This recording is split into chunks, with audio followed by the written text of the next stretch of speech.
नमस्कार मित्रांनो,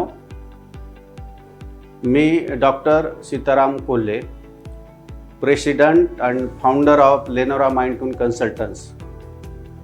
या फर्मचा आज प्रथम वर्धापन दिन आहे 2 जानेवारी. त्यासोबतच आज माझा स्वतःचा वाढदिवस देखील आहे. 1 वर्ष या फर्मला पूर्ण झालेलं आहे. आपण काउन्सिलिंग अँड सायकोथेरपीमध्ये काम करतो. मी सहाय्यक पोलीस आयुक्त म्हणून सेवानिवृत्त झालेलो आहे. माझी 32 वर्षाची सेवा पोलीस दलात झाली आणि जवळजवळ 21 वर्षाची तज्ञता माझी सायकॉलॉजीमध्ये विविध पद्धतीने आहे. आता आजच्या सेशनचा विषय इम्पॉर्टन्स ऑफ हेल्दी माइंड. आपल्या मनाचं काय महत्त्व आहे त्याबद्दलची माहिती आणि ती मनाचा मानसिक हेल्थ कशी सांभाळायची याबद्दलच्या गोष्टींची टिप्स मी थोडक्यात देणार आहे. त्या टिप्स जरी आपण प्रायमरी स्टेजला अंगीकारल्या तरी देखील आपल्या जीवनाची सुरुवात आजपासून झाली असं म्हणायला हरकत नाही. त्यानंतर ज्या काही टिप्स लागतील, आपली जशी मागणी होईल तशी मी विविध काही छोट्या छोट्या गोष्टी, आता हे एक प्रकारचं एक जनरल सेशन आहे, परंतु याच्यातल्या ज्या छोटे छोटे बारकावे आहेत, आपली जशीशी मागणी होईल तसं मी आपल्याला ते पुढे प्रोव्हाइड करणार आहे. आपण वर्ल्ड हेल्थ ऑर्गनायझेशननी जी मेंटल हेल्थची डेफिनेशन केलेली आहे ती डेफिनेशन अशी आहे: state of physical, mental and social wellbeing. आपली जी जनरल हेल्थ आहे ती फिजिकल, मेंटल अँड सोशल अशी आहे. पण त्याच्यातला जो पार्ट आहे मेंटल हेल्थ, तो आपण या ठिकाणी आपण समजून घेणार आहोत की आपल्याला जर आपला उत्कर्ष साधायचा असेल, आपलं एक ओवी आहे: मन बुद्धीची कातरी, राम नामे सोनी चोरी. मन, बुद्धी आणि तिसरं आहे शरीर, याचा मिलाप झाल्याशिवाय, याचं बॅलन्स साधल्याशिवाय, म्हणून आपल्या फर्मचं नाव आहे माइंड ट्यून. तर आपण पुढे त्याच्या संदर्भात सांगू. फिजिकल वेलबिंग, मेंटल वेलबिंग आणि सोशल वेलबिंग.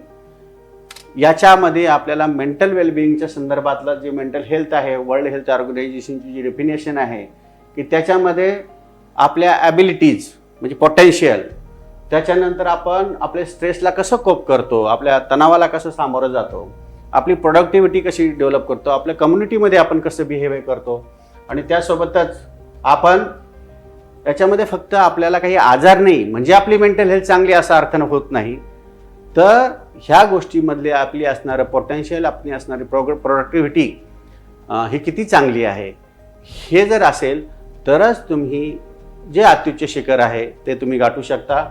आणि त्यासाठी आपण आजच्या सेशनला हे जे काही पॅरामीटर्स आहेत की आपल्याला कसं वाटतं, आपण कसं वर्तन करतो, आपण इतरांशी कसे वागतो, आणि आपल्या जीवनामधले डिसिजन अगदी चाइल्डहूडपासून तर अडल्टहूडपर्यंत आपण जीवनामधले डिसिजन्स कसे घेतो, त्या संदर्भात त्याला आपल्याला मेंटल हेल्थ साथ देत असते.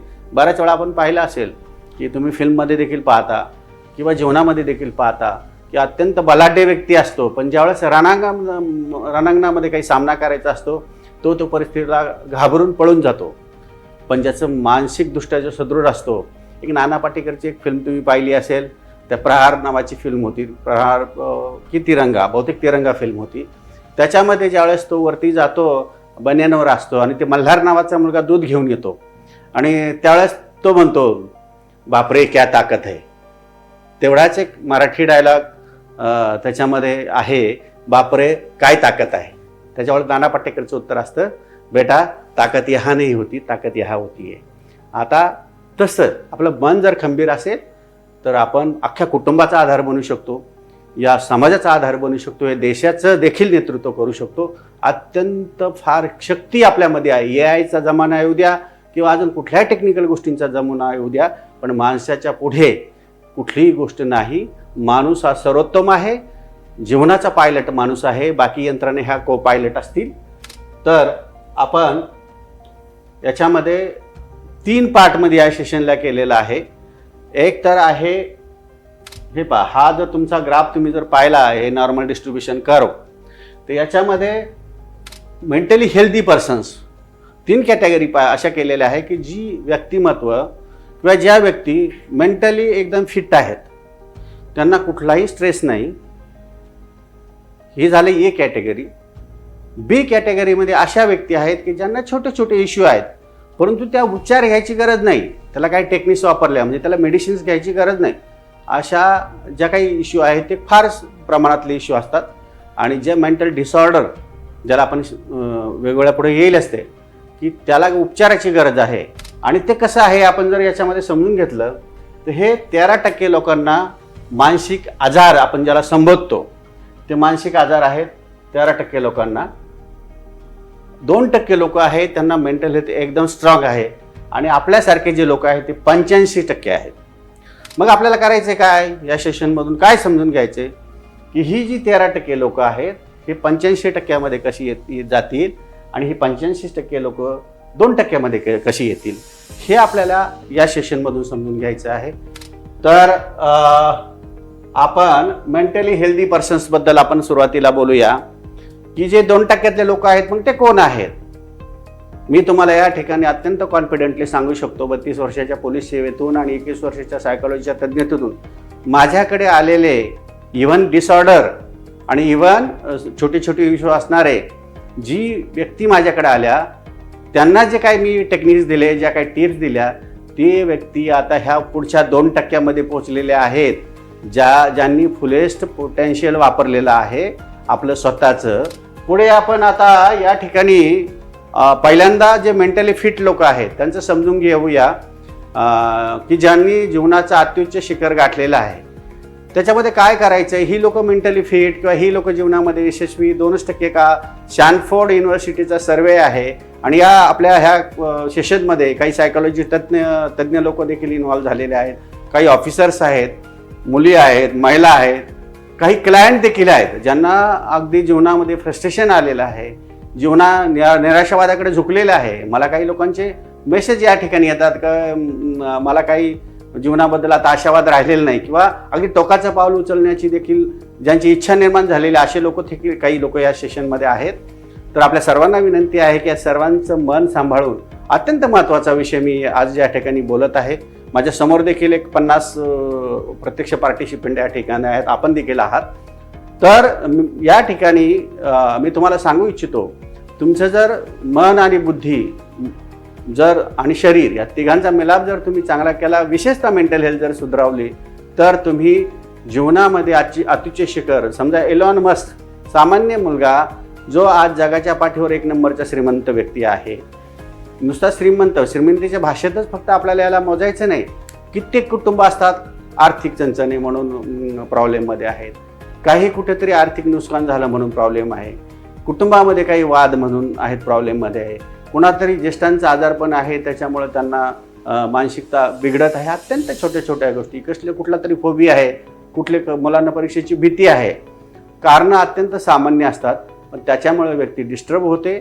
पण ते स्थितप्रज्ञाप्रमाणे डिस्टर्ब न होता जर आपण आपल्या जीवनामध्ये आपलं काम करत राहिलं तर काय परिणाम होतो, किती ट्रिमेंडस रिझल्ट मिळतो, आपला कंपाऊंड इफेक्ट त्याचा किती मोठा मिळतो, याचा स्वतः मी अनुभव घेतलेला आहे. माझ्या ज्या क्लायंट्स माझ्याकडे वॉकथ्रू येतात त्यांच्या जीवनातला बदल मी पाहिलेला आहे. आणि पोलीस खात्यात असताना देखील मी अनंत अशी उदाहरणं पाहिलेली आहेत, जी काही नावं सुद्धा घेता येतील की ज्यांची टार्गेट आपण या ठिकाणी प्रत्येक व्यक्तीला आर्थिक स्थैर्य इम्पॉर्टंट असतं. 4 गोष्टी जर सांगायच्या म्हटल्या, निरोगी आरोग्य पाहिजे, आर्थिक स्थैर्य पाहिजे, समाजामध्ये स्थान पाहिजे, मानसिक समाधान पाहिजे. किंवा अब्राहम मास्लो, आता सायकोलॉजीची जी मंडळी या ठिकाणी आहेत, अब्राहम मास्लोची थेरी काय सांगते, कार्ल लॉरेलची थेरी काय सांगते, पॉझिटिव्ह सायकोलॉजी म्हणजे काय. अब्राहम मास्लोची थेरी आहे अन्न वस्त्र निवारा, बेसिक नीड्स पूर्ण झाली. पुढे काय 5 नीड्स आहेत, पुढची काय तर सिक्युरिटी नीड्स, म्हणजे तुम्हाला आर्थिक स्थैर्य पाहिजे, शरीराबद्दल स्थैर्य पाहिजे, मेंटल हेल्थ चांगली पाहिजे, त्याची सुरक्षा पाहिजे. तिसरं काय लव्ह अँड बिलॉंगिंग, बॉन्डिंग पाहिजे, पती पत्नीमधलं बॉन्डिंग पाहिजे, मुलामध्ये आणि आपल्यामध्ये बॉन्डिंग पाहिजे. चौथं काय सेल्फ इस्टीम, समाजामध्ये विचारलं पाहिजे कोणीतरी, आपलं स्थान असलं पाहिजे. आणि शेवटचं आहे सेल्फ ॲक्च्युलायझेशन, फुलेस्ट पोटेन्शियल वापरून अगदी आपण समाधानी झालेला आहोत. आणि अशी लोक मात्र फक्त 2% आहे जी की 5व्या शेवटच्या पायरीपर्यंत पोहोचतात. तर मग ही 2% लोक काय करतात, स्वतःला ही 2% लोक का त्या 2% पोहोचली, यांनी नेमकं काय असं केलं की त्या 2% पोहोचली. ती जोहारी नावाची एक विंडो आहे, सायकोलॉजिकल कॉन्सेप्ट आहे. याच्याने या विंडोने आपण स्वतःचा स्वॉट अनालिसिस आपल्याला माहिती आहे पण जोहारी नावाच्या विंडोने त्यांनी स्वतःचं ॲनालिसिस करून घेतलं. ही विंडो काय सांगते की स्वतःला माहिती, इतरांना माहिती आपल्यामध्ये काय व्हर्च्यू आहे. दुसरा मॅट्रिक्स आहे स्वतःला माहिती पण इतरांना माहीत नाही. असं काही व्हर्च्यू असतात, आपण ते मुद्दाम राखून ठेवतो आणि आपण म्हणतो की अचानकपणे मी मित्रांना दाखवेल, घरच्यांना दाखवेल की मी हे केलं, मी हे मिळवलं. तिसरं काय, hidden area, not known to others, not known to self. आपल्याला माहीत नाही आणि स्वतःला माहिती आहे म्हणजे दुसऱ्यांना माहीत नाही. आणि शेवटचं आहे की दोघांनाही माहीत नाही, पण अचानकपणे कुठंतरी असं एनलाइटमेंट होतं आणि तो आपला व्हर्च्यू कळतो. तुम्ही जाकीर खान हा एक मुलगा जर पाहिला असेल की ग्रॅज्युएट पण नाही अजून तो, आणि मित्र, घरचे, समाज सगळ्यांनी अवेअरलं होतं. पण त्या मुलाला 4 मित्र म्हणायचे, अरे तू कॉमेडी खूप सुंदर करतो, तू काहीतरी बोलला हसू येतं. त्याने हळूहळू कॉन्टेंट बनायला सुरुवात केली, 5 लोकांसमोर बोलायला सुरुवात केली, 10 लोकांसमोर बोलायला सुरुवात केली. आणि 17 ऑगस्ट 2025ला मेडिसन स्क्वेअर गार्डन न्यूयॉर्कमध्ये, ज्याच्यामध्ये हिंदी भाषिक एकही प्रयोग झालेला नव्हता, त्या ठिकाणी ते स्टेडियम फुल, जे काही मायकल जॅक्सनसाठी फुल व्हायचं असं स्टेडियम पहिल्यांदाच हिंदी भाषिक व्यक्तीसाठी फुल झालं, की ज्याला आपण म्हणलं असतं हे मुलगा वाया गेलेला मुलगा आहे. असा ज्याला ठब्बा लागलेला असा व्यक्तीसुद्धा जीवनामध्ये फार मोठं यश मिळू शकतो. त्यासाठी काय, सेल्फ अनालिसिस, स्वतःचं अनालिसिस करायचं. मग इम्प्रूव्ह बिलीफ सिस्टीम, मी कोण आहे, मी काय करू शकतो. जंगलच्या प्राण्यांचं उदाहरण सगळेच मोटिवेशनल स्पीकर देतात, मी पण देतो. वेगवान प्राणी चिता, हुशार प्राणी कोल्हा, उंच प्राणी जिराफ, भलाटे प्राणी हत्ती. मग यांना विचारलं तुम्ही जंगलचे राजे का नाही, तो नसतात जंगलचे राजे. जंगलचा राजा कोण, लायन. कारण तो समजतो मैं जंगल का राजा हूँ, इसीलिए मैं जंगल का राजा हूँ. त्याची बिलीफ सिस्टीम तगडी. मग तुम्ही स्वतःचं अनालिसिस केलं की तुम्ही बिलीफ सिस्टीम डेव्हलप करायची आहे, तुम्ही स्वतःला समजायचं आहे, स्वतःला ओळखायचं आहे की मला ह्या क्षेत्रामध्ये हे नाव करायचं आहे. त्यासाठी तुम्हाला त्याच्यानंतर तुम्ही गोल ठरवायचे, गोल सेट करायचे. गोल सेट करणं, ते लिहून काढणं, याचं इम्पॉर्टन्स पुढे मी वेगळा एक सेशन असतं माझं, त्याच्यामध्ये मी सांगत असतो, अगदी डिटेल त्याच्यावर मी बोलत असतो. या ठिकाणी मी एवढं बोलणार नाही. त्याच्यानंतर फोकस करायचा आणि एक टाईम फ्रेम ठरवायचे, त्या टाईम फ्रेममध्ये ते करायचं आहे. आणि मग त्याच्यामध्ये कन्सिस्टंट एफर्ट्स घ्यायचे. आता ह्या मुलाला मी या ठिकाणच्या या मुलीला आणि ह्या मुलाला विचारतो, तुला जर मी आता 1 करोड रुपये दिले, 2 ऑप्शन आहे, 1 करोड आणि 1 रुपया. पण ज्याला 1 रुपया देईल त्याला तो 31 दिवस देईल मी, आणि ज्याला 1 करोड देईल त्याला आता लगेच देईल. 1 करोड घेशील की 1 रुपया घेणार. आता यांनी 1 करोड घेईल म्हणतायत, तो काय घेशील. हां, आता हे असे ढोबळ मला तिने उत्तर दिलं. पण तो कंपाऊंड इफेक्ट जो आहे, 1 रुपयाचे उद्या 2 रुपये, नंतर 4 रुपये, असं करत करत 30व्या दिवशी 53 करोड होतात आणि 31व्या दिवशी 1,07 करोड होतात.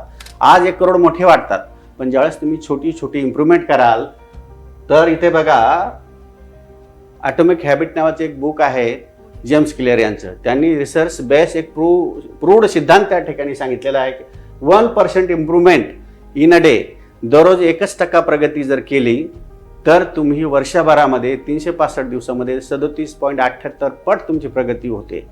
म्हणजेच काय की पूर्वी 5.5 वर्षात पैसे दामदुप्पट असं म्हणायचे, पण अशा प्रकाराने तुम्ही गेले तर तुमची, मग ही लोक त्या 2% आहेत. जाकीर खान असेल किंवा इलॉन मस्क असेल किंवा इतर जी 2% आपण जी म्हणतो की त्या क्षेत्रामध्ये ती अशी फार 140 करोड 150 करोडचा भारत देश आहे. पण एक कुठलंही क्षेत्र घेतलं तुम्ही, स्टँडअप कॉमेडियन 10 पण नाही आहेत, मीडिया पर्सन एकदम टॉपचे 10 सुद्धा नाही आहेत. म्हणजे 10पेक्षा जास्त संख्या आपल्याला देखील सांगता येत नाही त्या क्षेत्रातली. याचा अर्थ ती 2% लोक ज्यांनी स्वतःची मेंटल हेल्थ प्रॉपर करून पुढचं प्लॅनिंग केलेलं आहे. हे झालं. आता ही लोक कमी आहेत. आपल्याला ह्या बॉर्डरमध्ये जायचं आहे. पहिला जो ग्राफ दाखवला तर आपल्याला जायचं आहे. आपण सर्वसामान्य लोक कुठे आहोत, persons with non clinical mental issues, की ज्या व्यक्तींना पूर्ण 100% मेंटल हेल्थ त्यांची 100% परफेक्ट नाही आहे, परंतु मेंटल डिसऑर्डर देखील नाही आहे, अशी लोक. मग काय प्रॉब्लेम असतात त्यांचे, शाळेचा प्रेशर आहे, कुटुंबातल्या अडचणी आहेत, बिझी शेड्यूल आहे, कंपनीमध्ये किंवा कॉर्पोरेटमध्ये काम करतायत, वर्क प्रेशर आहे, थकून जातात, बर्नआउट होते, किंवा अडोलसंट एजमध्ये जे 14 ते 18 वयोगटातील मुलं आहेत त्यांचे मूड स्विंग होतात सारखे, हार्मोनल त्यांचा बॅलन्स होत राहतो. त्याच्यामध्ये घडीत असं घडीत तसं जीवनाबद्दल पिअर ग्रुपचं प्रेशर असतं. कुटुंबाला ते न्यूटन्स थर्ड लॉ प्रमाणे जसं अवकाशात यान जायचं असेल तर ते खाली जोरात लात मारतात, तसं ही मुलं घरात जोरात लात मारतात. ते सुद्धा कधी कधी प्रगतीला आवश्यक असतं, पण तो बॅलन्स असलं पाहिजे. मग असा प्रॉब्लेम येतो. नंतर आपल्या ॲबिलिटीबद्दल शंका असते. मी आपल्या ह्या पार्टिसिपंट जे आहेत त्यांना सांगू इच्छितो, समोर बसलेल्या जे काही ऑफलाईन आहे त्यांना सांगू इच्छितो की मी गॅरंटेड सांगतो की काही गोष्टी जर तुम्ही चेकआउट केल्या, तुमची मानसिक हेल्थ, मेंटल हेल्थ, मन, सर्वाचा उगम मन आहे. मनात ठरवलेली गोष्ट तुमच्या ब्रेनमध्ये जाते आणि मग तिथून तुम्ही ॲक्शनेबल होता. पण त्यासाठी तुम्ही आत्तापर्यंतच्या जगाचा इतिहास जर पाहिला, सचिनचं द्विशतक कुठं झालं, सचिनचं शतक कुठं झालं, ग्राउंडवर नाही झालं. पहिलं सचिनचं शतक त्याच्या मनामध्ये झालं आणि मग ग्राउंडवर गेल्यानंतर त्यांनी शतक झळकवलेलं आहे. बघा, कॉमेंटेटर सुद्धा म्हणायचे ज्यावेळेस सचिन शतक झळकवलेलं असायचं तर त्याची एंट्री जी असायची, सचिन्स बॉडी लँग्वेज सेज, म्हणजे ज्या दिवशी तो शतक झळकवणार आहे त्याची मानसिक, त्याचं मन एकदम स्ट्रॉंग असायचं आणि त्या दिवशी तो शतक झळवायचा. तर मनाचा जो काही इफेक्ट आहे आपल्या लाईफमध्ये मिळणाऱ्या अचिव्हमेंटसाठी अत्यंत इम्पॉर्टंट आहे, खूप महत्त्वाचं आहे. प्रत्येक जणांनी पहिल्यांदा मनात ठरवलेली असते ती गोष्ट आणि त्याला ती मिळतेच. आणि मी तुम्हाला युनिव्हर्सचा नियम सांगतो, खात्रीशीर सांगतो, सायंटिफिक सांगतो, समजून घ्या. ही काही एकदम कुठल्या प्रकारची नॉन सायंटिफिक गोष्ट मी बोलत नाही. Universe never punish or reward you. ते रिस्पॉन्ड करतं. तुम्हाला शिक्षा किंवा बक्षीस युनिव्हर्स देत नाही, ते तुम्हाला रिस्पॉन्ड करतं. म्हणजे तुम्ही जसं मागाल, rain will fill the size of vessels you have. तुम्ही मागाल तसं तुम्हाला ब्रह्मांड देत असतं. आणि मग हे जे आहे लोनलीनेस, हे असे जे इश्यू आहेत, त्याच्यानंतर Greek, frustration, feelings of lack of confidence.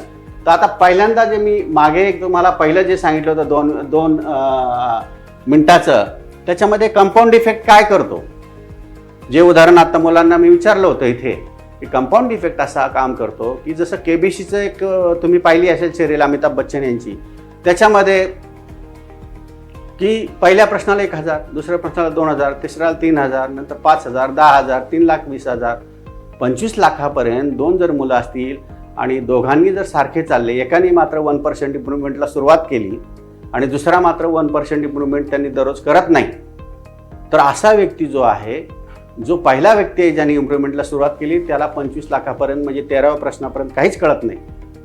त्याला वाटतं चाललंय बरोबर, घरच्यांना वाटते बरोबर चाललंय, समाजाला वाटते दोघांना 90% पडतायत, परंतु तसं होत नाही. शेवटचे जे 3 प्रश्न आहेत, 25चे 50 आणि 50चे 1 करोड आणि 1 करोडचे 7 करोड, ते कोणाला मिळतात?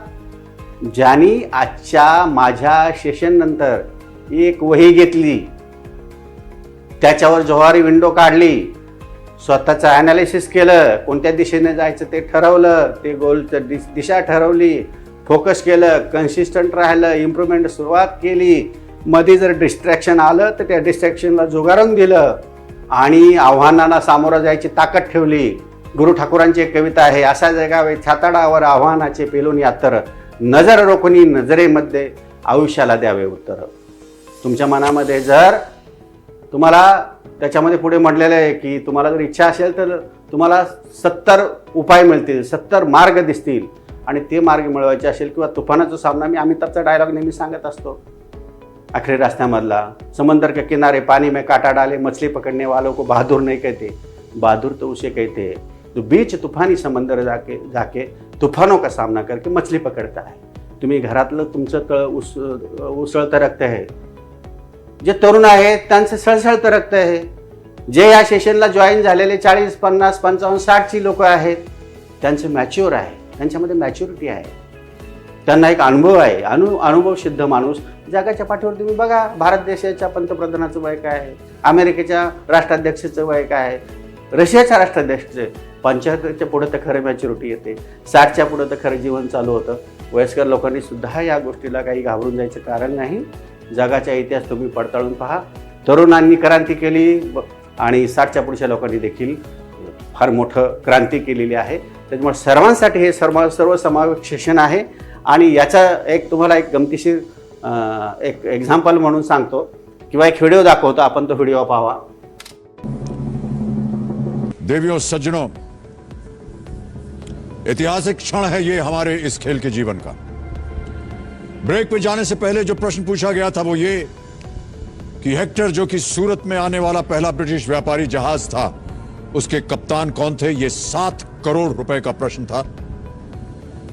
अचिन और सार्थक ने अपनी आखिरी लाइफलाइन डबल डिप इस्तेमाल की. 2 अवसर मिले इन्हें. इन्होंने कहा विलियम हॉकिंस बी.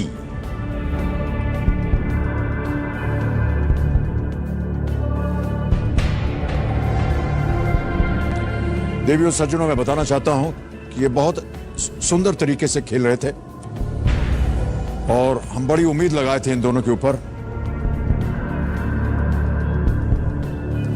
7 करोड़. आपण पाहिलं की कंपाऊंड इफेक्ट, जर मानसिकता, मन तुमचं स्ट्रॉंग असेल, मन हेल्दी असेल, तर कंपाऊंड इफेक्ट काय काम करतो. तसंच आता तुम्हाला ह्या 85% आपण सर्व आहोत. 13% आणखी वेगळी लोक आहेत, ते पुढे मी सांगेल.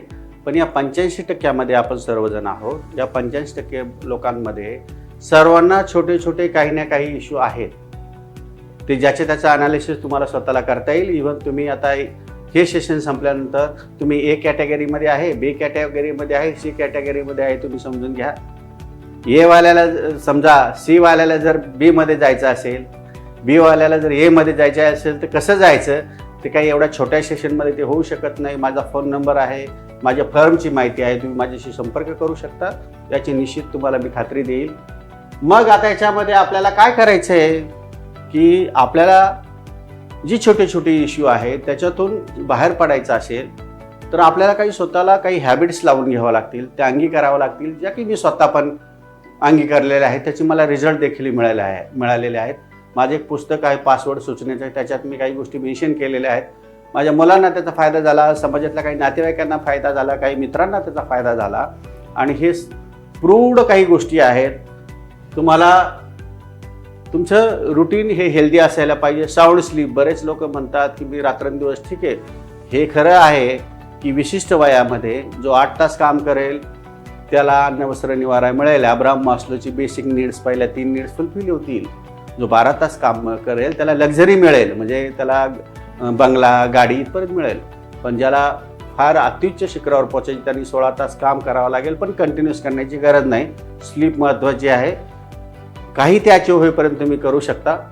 त्याच्यानंतर तुमचं डाएट बॅलन्स्ड पाहिजे, रेग्युलर फिजिकल ॲक्टिव्हिटी पाहिजे, तुम्ही थोडे स्पिरिच्युअल पण असले पाहिजेत. नंतर अलीकडच्या काळात हे ओंकार आणि प्राणायाम मी स्वतः करतो. अनुलोम विलोम प्राणायाम आहे, थोडं परमेश्वराची आराधना आहे, 5 मिनिट बसून पूजा करणं आहे. कुठल्या समाजाचा, कुठल्याही धर्माचा व्यक्ती असो, प्रत्येक धर्माच्या समाजाच्या व्यक्तीला हे युनिव्हर्स म्हणजे गॉड समजा तुम्ही. असं काही नाही की आपला कुठल्या धर्माच्या समाजाकडे कल आपल्याला द्यायची गरज आहे. जो आपला समाज असेल, जो आपला धर्म असेल, त्याच्याला तुम्ही स्पिरिच्युअल 5 गोष्टी करा. त्याच्यानंतर तुम्ही हल्लीच्या काळामध्ये जो स्क्रीन टाईम आहे खूप जास्त झालेला आहे. मी असे अनेक क्लायंट माझ्याकडे येतात. काही लोकांना मी मेडिकल प्रोफेशनलकडे देखील रेफर करतो. इतकं तुमचं त्याचा परिणाम तुमच्या मनावर होऊ नये, आवश्यकता पुरतात. त्याच्यामुळे तो जर कमी केला, काही इमोशनल एक्सप्रेशन्स तुमची फॅमिलीमध्ये राहा, एकत्र कुटुंबासोबत जेव्हा निसर्गात फिरायला जा, त्याच्यासोबत तुम्ही लिहायची सवय ठेवा. मला कधी कधी खूप आनंद मिळतो की मी असेच जुन्या घरावरून नवीन घराला शिफ्ट झालो. एक पान लिहिलेलं होतं मी, कोणत्या दिवशी ते घर मी शिफ्ट केलं होतं इकडे नवीन ठिकाणी. अचानक परवा सापडलं. मी माझ्या कुटुंबामध्ये, आमचा कुटुंबाचा ग्रुप आहे, त्याच्यामध्ये शेअर केलं. माझ्या पत्नीच्या वाढदिवसाला 5 डिसेंबरला वाढदिवस ठरवून, मुद्दाम असं काहीतरी ठरवून, आज सुद्धा फर्मचं उद्घाटन 2 जानेवारी माझा वाढदिवस, त्याच दिवशी फर्मचा वाढदिवस. असे काही काही प्रसंग जीवनामध्ये टिपत चाला, तुम्हाला खूप आनंद मिळेल. आणि पुढे आहे सोशल कनेक्शन. समाजामध्ये तुम्ही थोडं वावरा, समाजाशी बोला, शेजारशाशी बोला. हे पहा, निगेटिव्ह गोष्टीचं एक फिलॉसॉफी अशी आहे, एखाद्या शेजारच्याचा मुलगा किंवा एखाद्या व्यक्ती काहीतरी व्यसन करून कुठंतरी रस्त्यावर पडला तर असं पाहिलेला व्यक्ती म्हणजे वाईट गोष्ट एक व्यक्ती 9 जणांना सांगतो, अशी सायकॉलॉजी आहे. पण चांगली गोष्ट आपल्या मुलाला 99 मार्क पडले ते एक व्यक्ती शेजारच्या समजा 99 पडले, पेढा दिला, पेढा खाऊन सुद्धा आपण ती चांगली गोष्ट एक जण एकालाच सांगतो. तीच वाईट असती तर 9 जणांना सांगितली असती. म्हणून आपल्याला 9 टाइम्स चांगली कामं करायची, तेव्हा आपण त्याच्या इक्वलंट होऊ. म्हणजे वाईटाची रेग आपण कमी का करू शकतो, तर 9 टाइम्स चांगले 10 टाइम्स चांगली कामं आपल्याला करून करायची.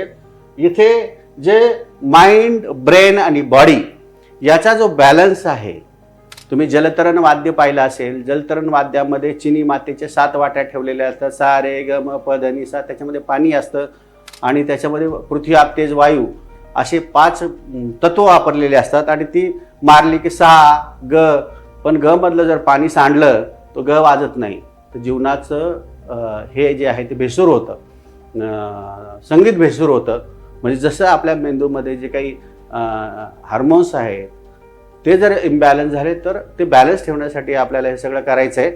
मग त्याच्यासाठी एक तुम्हाला पुन्हा एकदा हे एक मी व्हिडिओ तुम्हाला आता दाखवतो. संगीताचं ज्ञान असेल त्यांना समजेल, नसेल तरी काही प्रॉब्लेम नाही.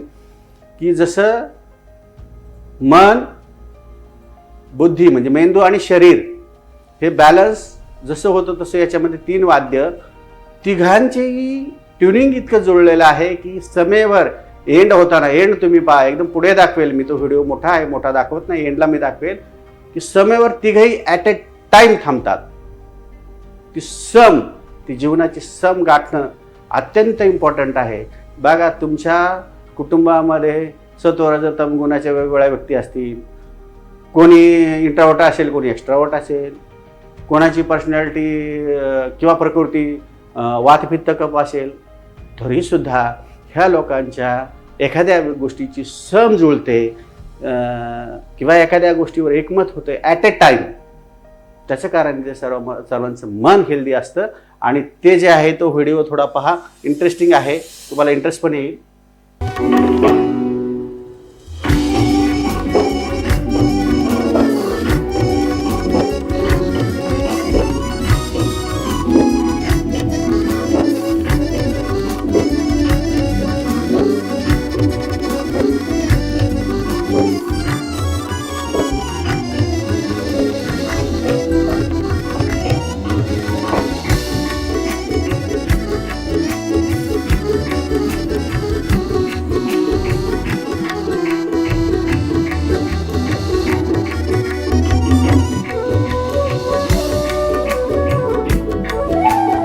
बासरी, तबला आणि अक्टोबर.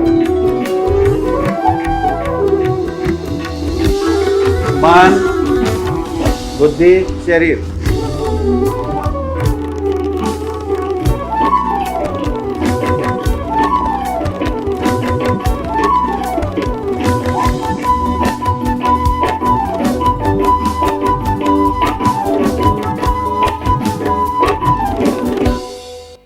याच्यामध्ये तुम्ही पाहिलं असेल at a time fraction of सेकंदाचा सुद्धा तिथे फरक नाही आहे.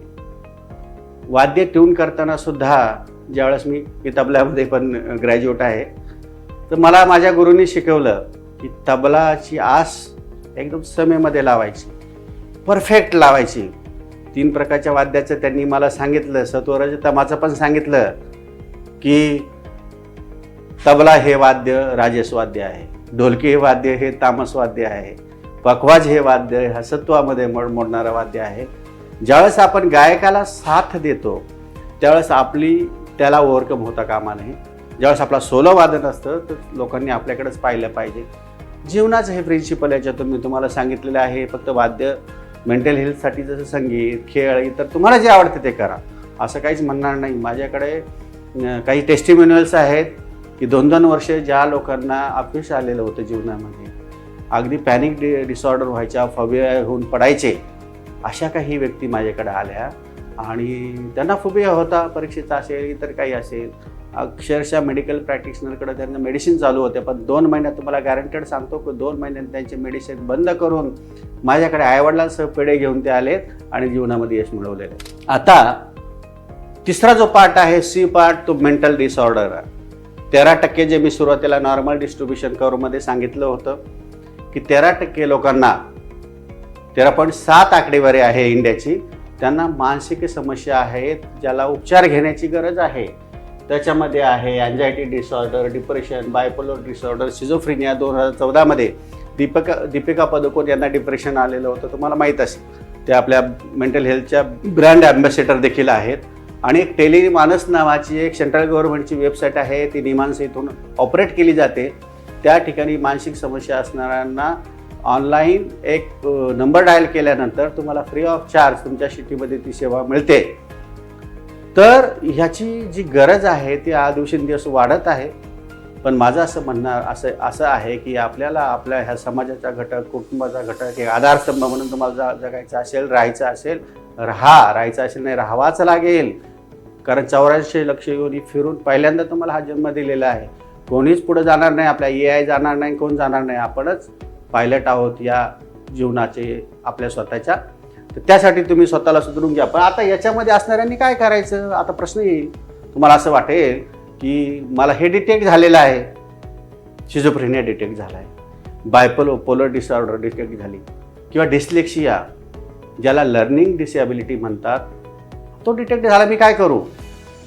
पण तुम्हाला त्याच्यामध्ये सुद्धा 100% सांगतो, टॉम क्रूज नावाचा हॉलिवूडचा हिरो आहे ज्याला डिस्लेक्सिया आहे, ज्याला जम्पिंग वर्ड दिसतात, वाचता येत नाही, स्कूलमधून काढून टाकलं होतं, पण तो रडत बसला नाही.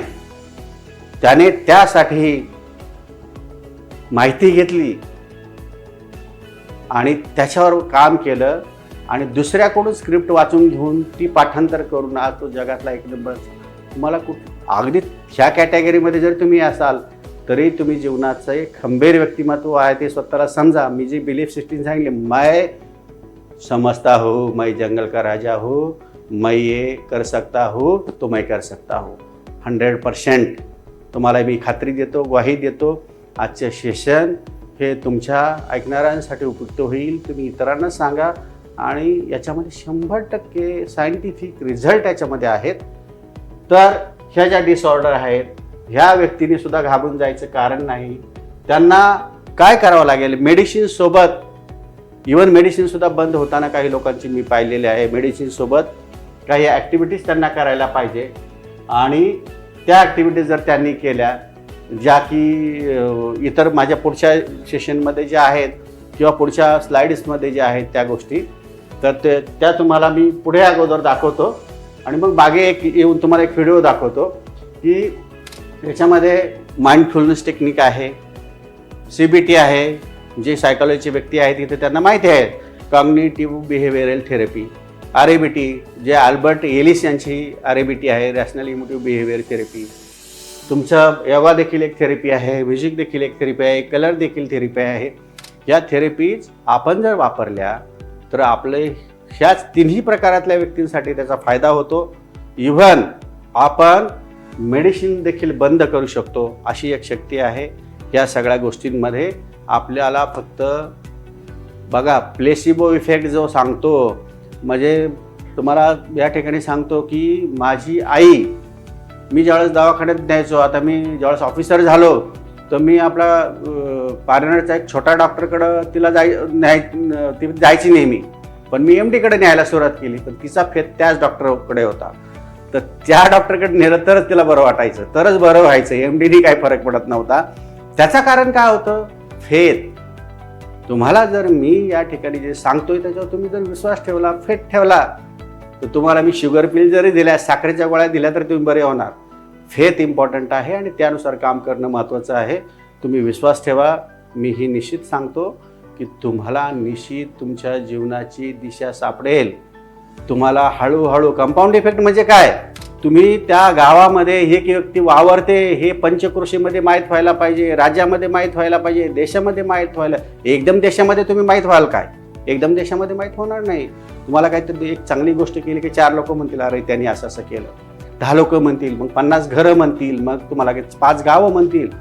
असा तो परिणाम आहे आणि तो परिणाम तुम्हाला ह्या गोष्टींना घाबरून जायचं अजिबात गरज नाही.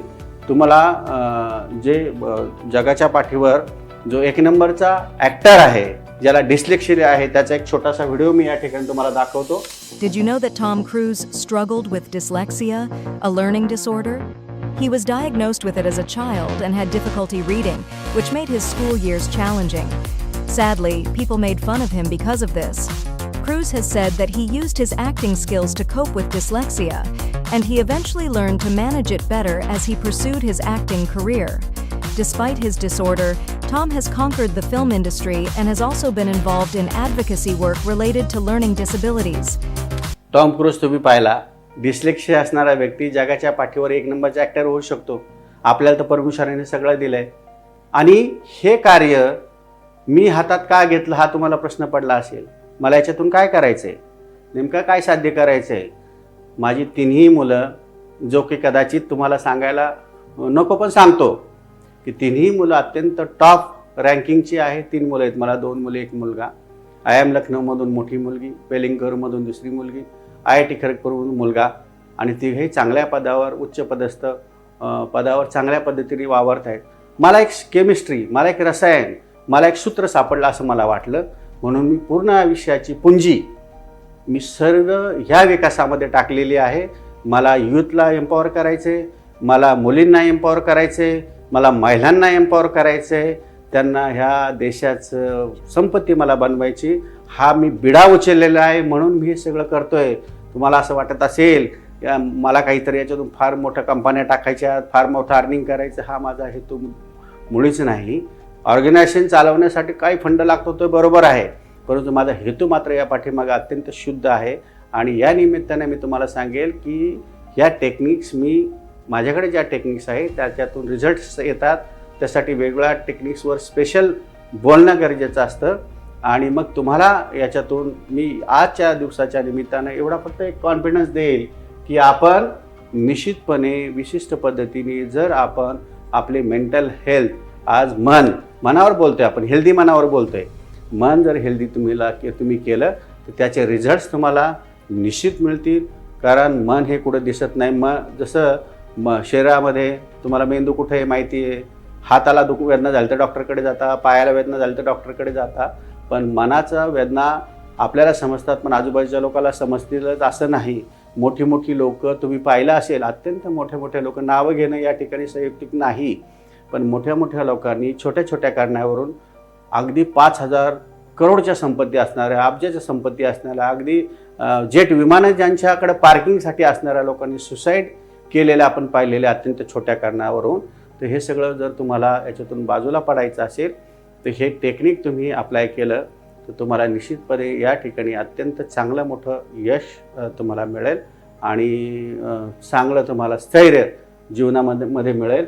अजून एक मला सांगायचं आहे मुद्दाम की 26 आणि 27 तारखेला नाशिकमध्ये, मी नाशिकमधून बोलतोय, नाशिकमध्ये जी मोठी परिषद झाली मानसशास्त्राची, त्या ठिकाणी अच्युत गोरुबडे सर आले होते. त्यांनी एक डेटा त्या ठिकाणी शेअर केला की 0.07, 1,00,000 लोकांना फक्त 0.07, म्हणजे एकसुद्धा सायकॉलॉजिस्ट नाही, सायकॅट्रिस्ट म्हणत नाही मी, का सायकॉलॉजिस्ट किंवा थेरपिस्ट एकसुद्धा नाही, पूर्ण 0.07 इतकं कमी आहे. मग इतकं जर कमी असेल म्हणजे 5 लाखाला एखादा, अशी परिस्थिती जर असेल तर ज्याच्याकडे तज्ज्ञता आहे त्या मुलांनी, त्या तज्ज्ञ व्यक्तींनी स्वतःला अपडेट करून समाजासाठी काहीतरी देणं लागतं असं समजून समाजासाठी काम करावं. याचं पहिलं पाऊल मी उचललेलं आहे आणि हे मी पूर्ण राज्यामध्ये, देशामध्ये, जगामध्ये, आपल्याला देशासाठी खरं काम करायचं पण जगाच्या पण सुद्धा काही माहिती, कारण तुम्ही पाहिले असेल गुगलला गेले तर 52 सायकॉलॉजिस्ट जे दिसतात ते सगळे England, America, German, Russia, France इकडचे दिसतात. इंडियन सायकॉलॉजिस्ट तितकं नाव असणारं काही त्याच्या यादीमध्ये दिसत नाही. म्हणून आपल्याला मात्र आपण इंडियाची जी यूथ आहे, इंडियाच्या महिला आहेत, इंडियाच्या मुली आहेत, अत्यंत ब्रिलियंट आहे, अत्यंत त्यांच्यामध्ये पोटेन्शियल आहे. ते पोटेन्शियल तुम्ही वापरलं. आणि अजून एक मी या ठिकाणी एक देशाचा जबाबदार नागरिक म्हणून मी असं आवाहन करेल की बरीच मुलं IIT-मधून शिकतात, IIM-मधून शिकतात, उच्च पदस्थ होतात, परंतु देश सोडून निघून जातात. या देशाचं तुम्ही ॲसेट आहात. या देशासाठी काहीतरी करा रे बाबांनो, असं मी विनंती करतो. ह्या देशात राहून ह्या देशाला मोठा करा, ह्या देशाच्या मुलींना मोठं करा, ह्या देशाच्या महिलांना गौरव द्या, ह्या देशाच्या युथला मोठं करा. ह्या देशाची जी काही पिढी आहे, वयस्कर पिढी, काल एका कार्यक्रमामध्ये 85 वर्षाचे आमचे रिटायर्ड DYSP होते, त्यांचं मी दर्शन घेतो आजही. 85 वर्षाची त्यांनी अशी हेल्थ समजली, मेंटल हेल्थ, फिजिकल हेल्थ, आणि ते ॲसेट होतं मुंबई पोलीस दलाचं. कसं ज्या ऑर्गनायझेशनमध्ये असाल बघा, कुठलीही इमारत असेल तर त्या इमारतीला दगड गोटे विटांनी उभी राहत नाही, त्याला जे 4 पिलर असतात ते इम्पॉर्टंट असतात. त्या पिलरचा तुम्ही भाग व्हा, कारण ते पिलर 4 चांगले असतील तर ती इमारत उभी राहील. तुम्ही एकटे चांगले असाल तर तुमचं कुटुंब मोठं होईल. तुम्ही त्या असे 4 कुटुंब चांगले असेल तर ते गाव सशक्त राहील. 4 गावं चांगले झाले तर ती पंचक्रोशी सशक्त होईल. त्या पंचक्रोशी अशा 5 पंचक्रोशी सशक्त झाल्या तर तो तालुका सशक्त होईल. 4 तालुके सशक्त झाले तर जिल्हा सशक्त होईल. 4 जिल्हे चांगले झाले तर राज्य सशक्त होईल. 4 राज्य चांगले झाले तर देश स्ट्रॉंग होईल. आणि देश स्ट्रॉंग झाला, अशा अनंत देश स्ट्रॉंग झालं ते ब्रह्मांडसुद्धा अतिशय पॉवरफुल होईल, असा आम्ही संदेश या आजच्या सेशनच्या निमित्तानं, फर्मच्या वाढदिवसाच्या निमित्तानं, माझ्या स्वतःच्या वाढदिवसाच्या निमित्ताने देतो. तर मित्रांनो, तुम्हाला पुढील आता हे 2026साठी तुम्हाला तुमच्या घरातल्या वयस्कर व्यक्तींना, तुमच्या घरातल्या महिलांना, तुमच्या घरातल्या मुलांना, सर्वांसाठी विकासाच्या दिशेने, मानसिक आरोग्याच्या दृष्टीने, शारीरिक आरोग्याच्या दिशेने एक पाऊल आजचं पडलं आहे असं समजून शुभेच्छा देतो. आणि आजचे सेशन या ठिकाणी मी थांबवत आहे. खूप खूप धन्यवाद. नमस्कार.